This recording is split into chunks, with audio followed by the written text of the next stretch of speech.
भगवान श्री कृष्ण और कालिया नाग की कहानी। श्री कृष्ण की बाल लीलाओं से जुड़े कई रोचक किस्से हैं। ऐसा ही एक किस्सा है कालिया नाग का। श्री कृष्ण ने अपनी लीला से उसका घमंड चूर चूर कर दिया था।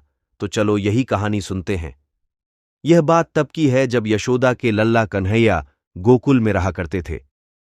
गोकुल के पास ही यमुना नदी बहती है। एक बार यमुना को कालिया नाग ने अपना घर बना लिया और नदी के पानी को अपने विष से जहरीला कर दिया। उस पानी को पीकर पशु पक्षी और गांव के लोग मरने लगे थे। एक बार श्री कृष्ण अपने दोस्तों के साथ खेलते खेलते यमुना नदी के किनारे पहुंच गए और खेलते खेलते अचानक से उनकी गेंद नदी में गिर जाती है।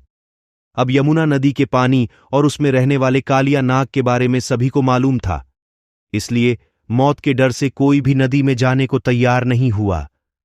तब श्री कृष्ण ने कहा कि मैं गेंद लेकर आता हूं। सभी बच्चों ने उन्हें नदी में जाने से रोका, लेकिन वह नहीं माने और नदी में छलांग लगा दी। सभी बच्चे डर के मारे घर पहुंचे और यशोदा मैया को कन्हैया के नदी में कूदने की बात बता दी। ये सुनते ही यशोदा मैया डर गईं और फूट फूट कर रोने लगीं। ये बात धीरे धीरे पूरे गायकुल धाम में जंगल की आग की तरह फैल गई। सभी दौड़े दौड़े यमुना नदी किनारे आए गए, लेकिन कृष्ण अभी तक वापस नहीं आए थे। वहीं नदी में कृष्ण को देखकर कालिया नाग की पत्नियों ने उन्हें वापस जाने को कहा, लेकिन कृष्ण नहीं माने और तभी कालिया नाग जाग गया।